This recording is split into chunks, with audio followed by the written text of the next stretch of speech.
فرمائیں دین اللہ کی مخلوق کی خدمت کا نام ہے. دین اللہ کے بندوں کے حقوق کو پورا کرنے کا نام ہے. اس لیے اللہ تبارک و تعالیٰ نے فرمایا کہ اے میرے بندے اگر حقوق اللہ میں اگر تیری کمی رہ جائے گی تو میں چاہوں گا تو معاف کر دوں گا، لیکن حقوق العباد میں اگر کمی رہ گئی تو جب تک جس کے حقوق کی پامالی کی ہے، جس کے حقوق کو غصب کیا ہے، جب تک وہ نہیں معاف کرے گا کبھی تجھے معافی نہیں دوں گا. اس پوری تقریر پر دو جملوں میں سن لیں. حقوق اللہ وہ ہیں جو توبہ سے معاف ہو جاتے ہیں.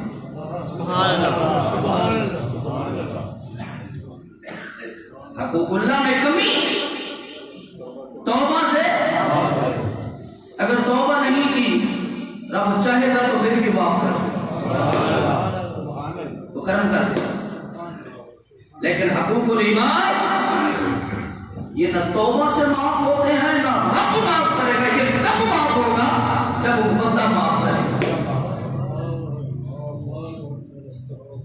اس لیے حضرت امام غزالی رحمۃ اللہ تعالی نے کیا خوبصورت جملہ ارشاد فرمایا. آپ نے فرمایا کتنے لوگ ہیں زیادتی اللہ کے بندوں سے کرتے ہیں، معافی رب سے مانگتے ہیں. جس کے ساتھ زیادتی کی ہے معافی تو اس سے مانگنی چاہیے تھی. ہم کیا کرتے ہیں، شب برات آ گئی، شب معراج آ گئی، لوگوں کو میسج موبائل پہ کرنا شروع کر دیتے ہیں جی مجھے معاف کر دے، مجھے معاف کر دے. جس کے ساتھ جو زیادتی کی ہے اس کے پاس جا کر اس کی معافی مانگنی چاہیے. اور اس کا ذکر اللہ نے قرآن مجید قرآن رشید میں سورہ نساء میں اللہ تبارک و تعالیٰ نے آیت نمبر 36 میں ارشاد فرمایا وَاعْبُدُوا اللَّهَ وَلَا تُشْرِكُوا بِهِ شَيْئًا. اور اللہ کے بندو اللہ کے ساتھ کسی چیز کو شریک نہ کرو. وَبِالْوَالِدَيْنِ إِحْسَانًا. وَبِالْوَالِدَيْنِ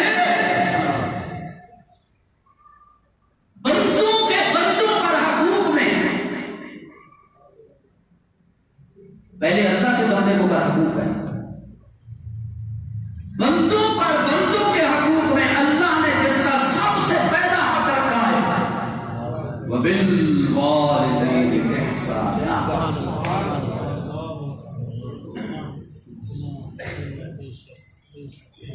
سب سے پہلا حق کس کا ہے؟ سب سے پہلے والدین کے ساتھ حسن سلوک کرو. اس ٹاپک پر اگر گفتگو کریں تو ایک لمبے چوڑے ایک وقت کی ضرورت ہے تفصیل کے ساتھ.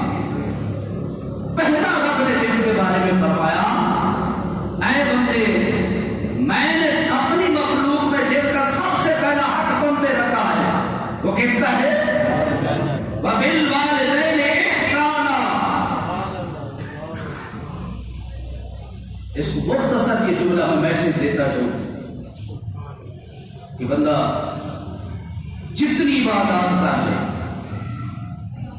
جتنی عبادات کر، اگر والدین راضی نہیں ہیں تو اللہ کوئی عبادت قبول نہیں کرتا. میں پورے سمندر کو مقبوضے میں بند کر کے 10-15-20 گھنٹے کی تقریر کا نچوڑ ہے. پہلا فرمایا وَبِالْوَالِدَيْنِ إِحْسَانًا، اور دوسری جگہ پر ہم نے اللہ اکبر فرمایا يَسْأَلُونَكَ مَاذَا يُنْفِقُونَ. میرے مصطفیٰ صلی اللہ علیہ وسلم حضور کے غلاموں نے اپنے آقا سے سوال کیا. سوال کیا ہے؟ يَسْأَلُونَكَ مَاذَا يُنْفِقُونَ. آقا یہ بتائیں ہمارے پاس مال ہے، ہم اپنے مال کو کہاں پہ خرچ کریں؟ اللہ صحابہ کے صدقے جاؤں صحابہ کی عظمت ہے. رب کو یہ سوال اتنا پیارا لگا.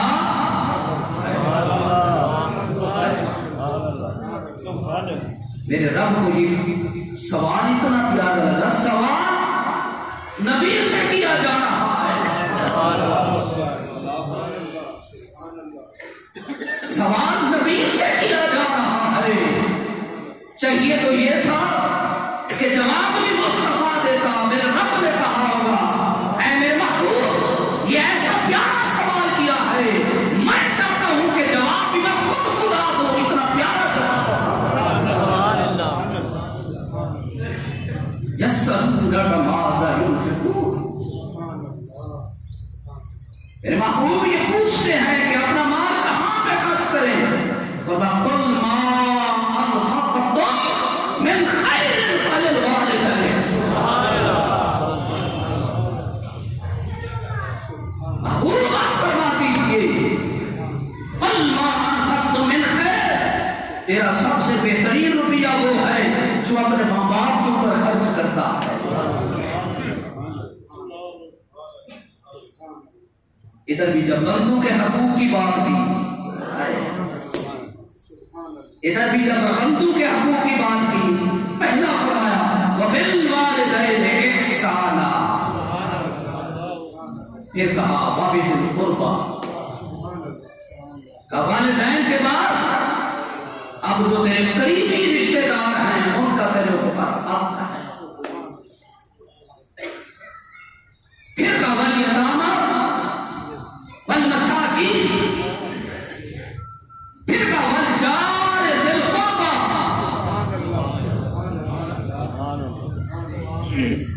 پہلے ماں باپ, پھر قربا, پھر یتامہ, پھر مساکین, پھر کہا وَالْجَارِ ذِي الْقُرْبَى. سبحان اللہ کی صدا ہے. ایک روزہ نہیں دینا تو صرف ہم گئے محسوس کرا کر لگا ہے.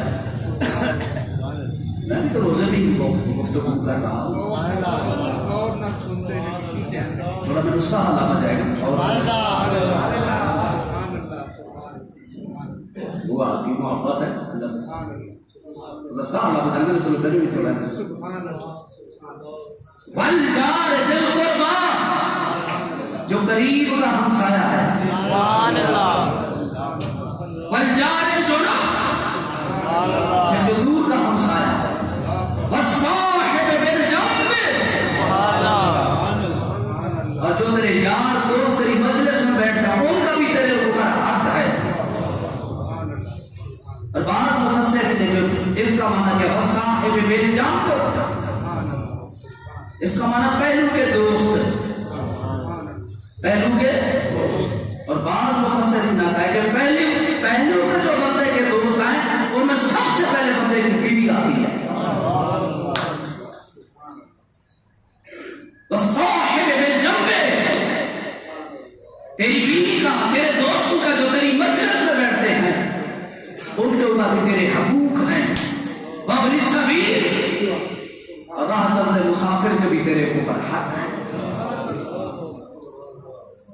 اب ان حقوق کو, ان تمام بندوں کے حقوق کو پورا کرنا یہ میرے رب نے اپنے بندوں کو پر فرض کرا دیا. کیا کیا ہے؟ فرض کرا دیا. اور اس میں اگر کوئی شخص کسی کے ساتھ ایک رائی کے دانے کے برابر بھی زیادتی کرے گا میرا رب قیامت والے دن اس سے حساب لے گا. اور میرے آقا صلی اللہ علیہ وسلم نے قرآن میں اور پھر صاحب قرآن نے اس کی اتنی تاکید کی ہے. بڑی مشہور حدیث پاک ہے کہ آقا علیہ السلام نے ارشاد فرمایا اگر تیرے ہمسائے کا کتا بھی اگر بھوک سے مر گیا,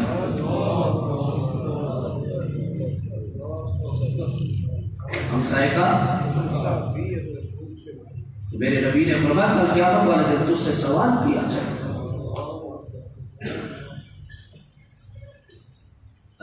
کئی ایسے لوگ ہیں معاذ اللہ کا اپنے ہمسائے کے ساتھ کتوں والا سلوک کرتے ہیں.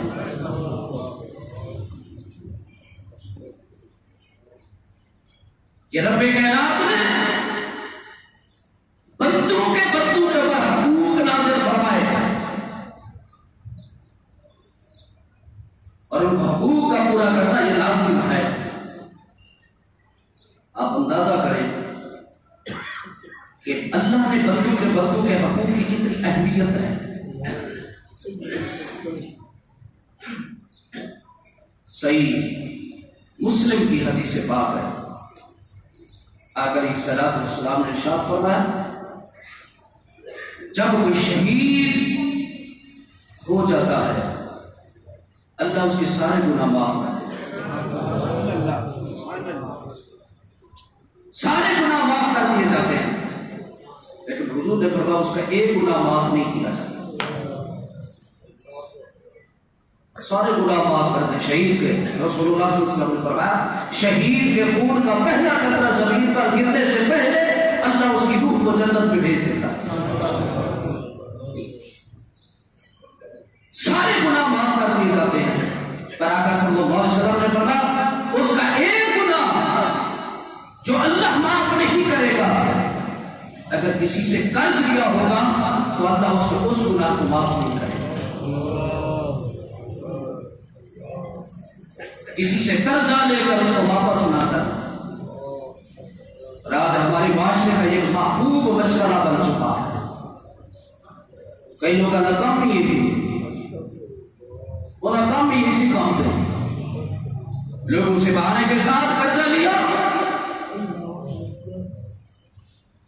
پھر پیسہ بھی دیا یار بھی دیا. اور تو یہ معاملات ہیں. کسی بزرگ کا واقعہ نا تو اس کا دوست اسے پیسے لینے کے لیے آیا. اس نے اس کو پیسے دیے. گھر آیا تو گھر آ کے رونا شروع کر دیا. تو بیوی کہنے لگی اگر تمہیں خطرہ تھا تمہیں پتا تھا کہ تمہارا دوست ایسے پیسے نہیں دے گا تو پیسے نہ دیتے روتے کیوں ہو؟ تو اس نے کہا کہ پیسوں کے غم میں نہیں روتا. کبھی روتا کیوں ہے؟ کہ یہ پیسہ بھی گا یہ یار بھی گیا. اور یہ ایک ایسی چیز ہے میرے آقا جناب محمد رسول اللہ صلی اللہ علیہ وسلم آقا کریم کی بارگاہ میں جب کوئی جنازہ لایا جاتا حضور جان رحمۃ صلی اللہ علیہ وسلم سب سے پہلا سوال یہ کرتے تھے یہ کہیں مقروض تو نہیں ہے؟ اگر بتایا جاتا یہ مقروض ہے تو حضور علیہ السلام اس کی اس وقت تک نماز جنازہ نہیں پڑھاتے تھے جب تک کہ اس کے قرض کو ادا نہیں کر دیا جاتا.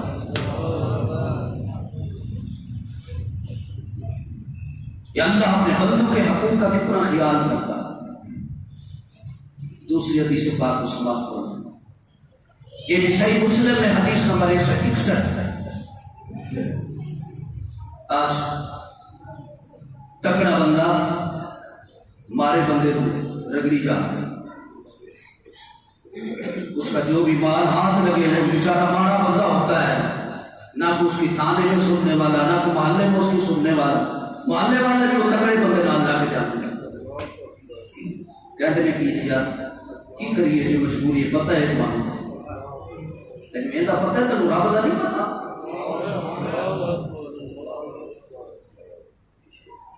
ضمن ایک بات یاد آ گئی ہے. ابو جہل نے کسی بندے کے پیسے دینے تھے. اس وقت بھی یہ رواج تھا. تکڑا بندہ تکڑا ہر دور میں تکڑا. ابو جہل نے کسی بندے کے پیسے دینے تھے. اس کو پیسے نہیں دیتا تھا. کسی نے اس کو کہا کہ اگر مکہ میں تیرے پیسے واپس دلوا سکتا ہے تو وہ ایک ہی ہستی ہے اس کا نام ہے محمد صلی اللہ علیہ وسلم.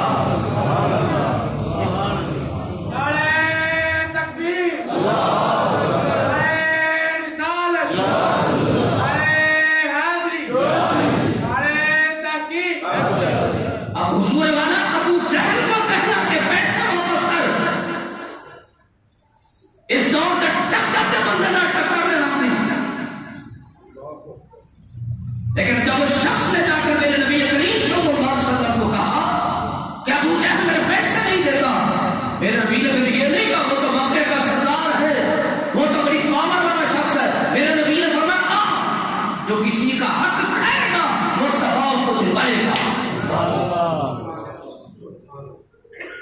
بیچارے غریب کے کھڑائی کوئی نہیں ہوتا. میرے نبی کریم صلی اللہ علیہ وسلم نے اس بندے کو لیا حضور ابو جہل کے دروازے پر گئے. جب ابو جہل کو دیکھا نا تو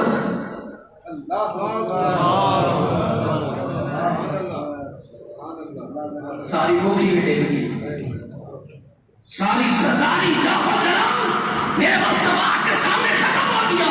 کہنے لگا محمد بتا تو صحیح آیا کیا کرنے ہے. میرے نبی نے فرمایا یہ بندہ ہے تجھے سرکار کے اندر پیسے نہیں دیتا. گھر میں گیا پیسے اٹھائے اور اس کو واپس کر دیا.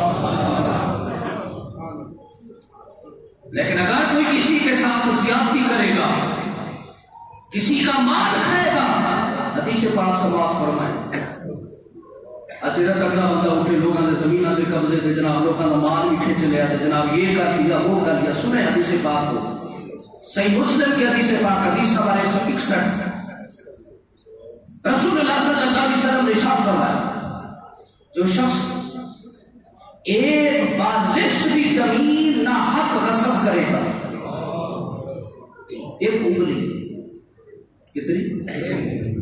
ایک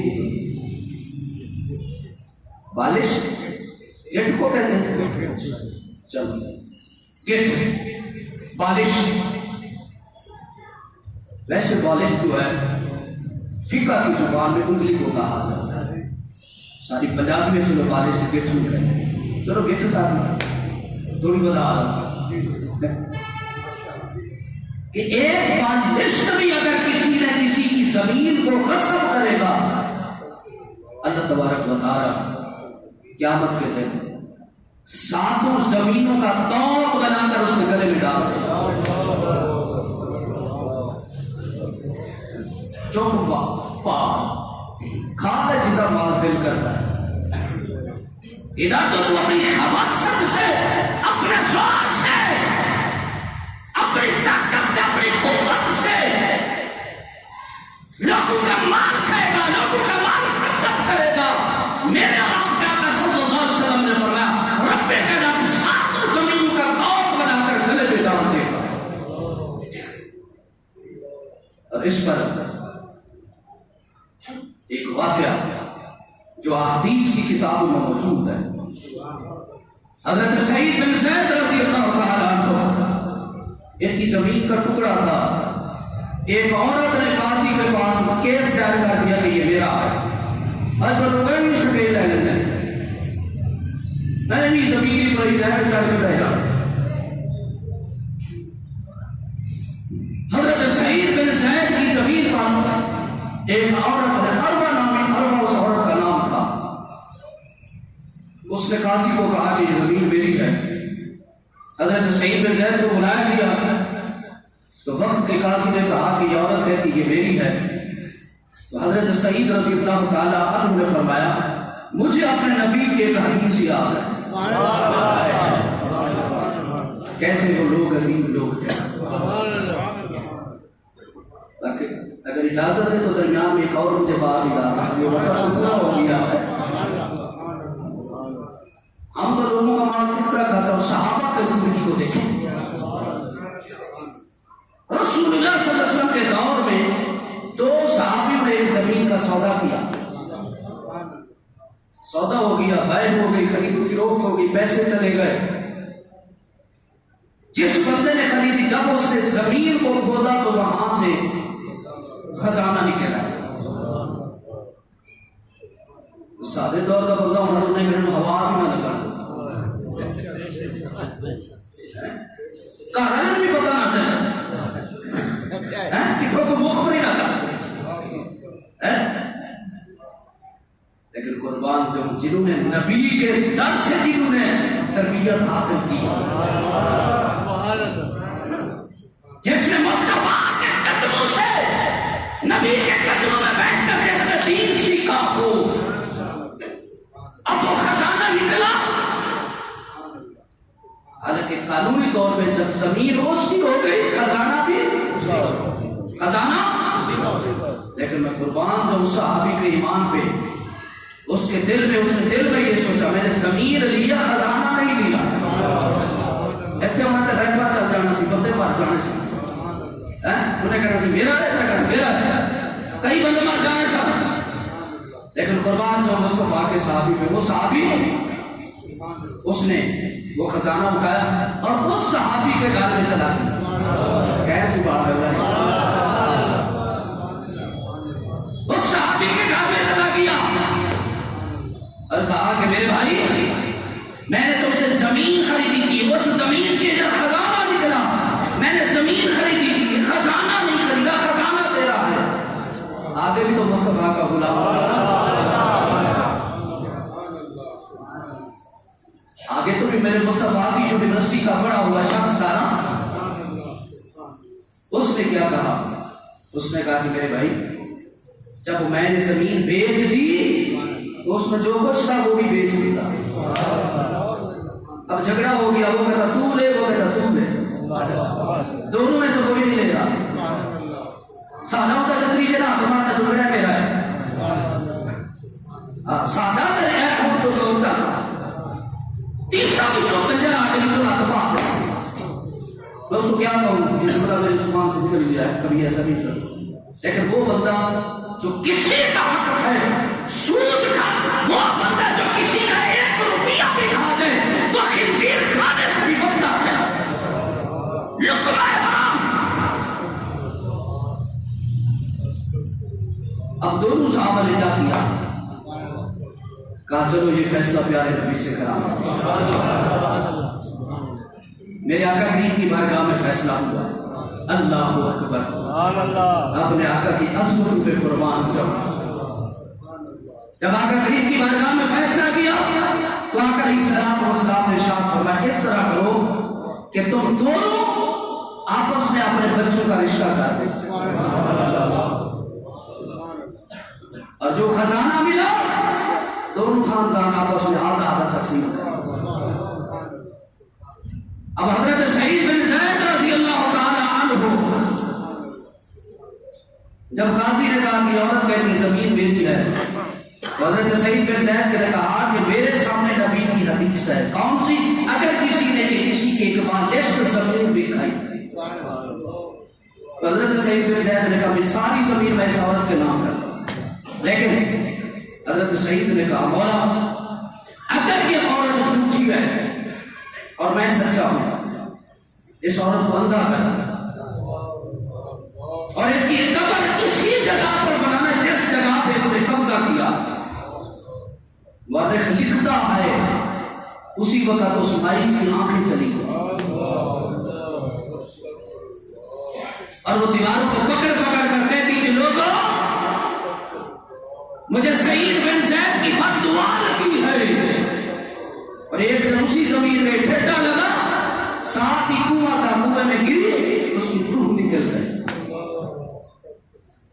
آخری حدیث پاک، موضوع تو کافی لمبا تھا، آخری حدیث پاک آقا علیہ السلام نے ارشاد فرمایا صحابہ کی مجلس لگی ہوئی ہے.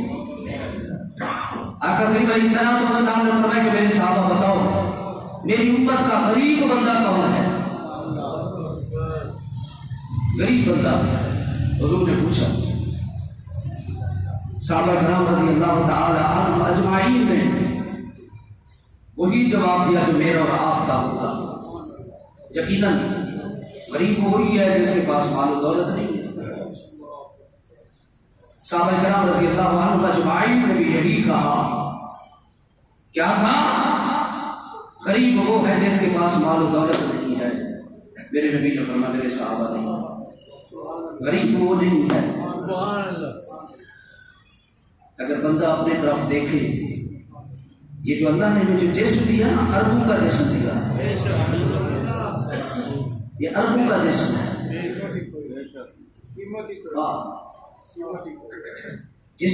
جو بندہ صحیح سلامت ہے، صحیح سلامت وہ بعد ہی کہے کہ نہیں رب نے مجھے کچھ نہیں دیتا. اس کو کہنا قلم کاغذ اٹھا اور اپنے ایک ناخن کی قیمت لگا، ایک ناخن کی قیمت لا، ایک دل دے آپریشن دے تیرے کتنے پیسے لگتے ہیں؟ رب نے تینوں فری دیتا ہے. ایک اکھ تے تیرے کتنے پیسے لگتے ہیں حضور؟ دنیا میڈیکل سائنس ترقی کر گئی لیکن آج تک میرے رب جیسی آنکھ نہیں بنا سکتی. ایویں بندہ کہے جی میں غریب ہاں جی میرے کو ہے ہی کچھ نہیں.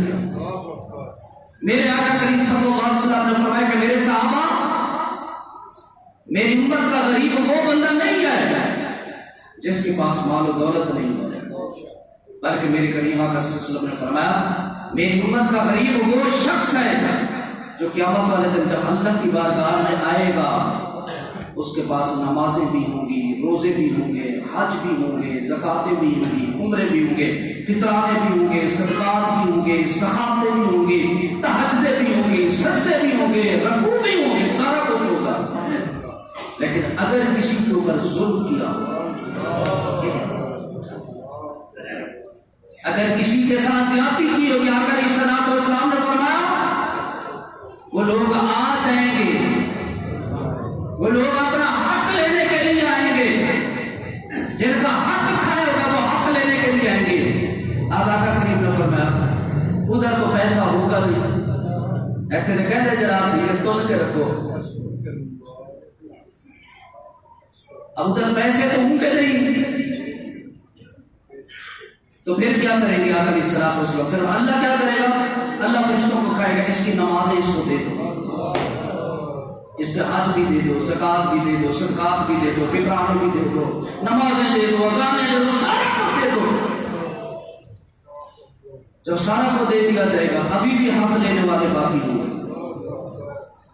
فرشتے کہیں گے مولا اب کیا کریں؟ اب رب فرمائے گا اب ان بندوں کے گناہ اٹھا کر اس بندے کے ساتھ میں رکھ دو، ساری نیکیاں لے کے چلے جائیں گے. لیکن آقا علیہ الصلوۃ والسلام نے ارشاد فرمایا جب ساری نیکیاں بھی ختم ہو جائیں گی ایک نیکی باقی بچ جائے گی، ایک نیکی باقی بچ جائے گی، اور وہ نیکی کون سی ہوگی؟ وہ روزے کی نیکی ہوگی. فرشتے کہیں گے مولا ایک نیکی جو روزے والوں نیکی ہے وہ بچ گئی، یہ بھی دے دیں. رب کریم فرمائے گا نہیں، اس کی وجہ کیا ہے؟ کیونکہ اللہ تعالیٰ فرماتا ہے الصوم لی، یہ روزہ صرف میرے لیے تھا، وَأَنَا أَجْزِي بِهِ، اور اس کی جزا بھی میں خود خدا عطا فرماتا ہوں. روزہ ایک ایسی عبادت ہے جو قیامت والے دن سارے حق لے کر چلے جائیں گے، لیکن روزہ یہ بندے کے پاس رہے گا. اس کی برکت سے الحمدللہ اللہ بندے کی بخش فرمائے.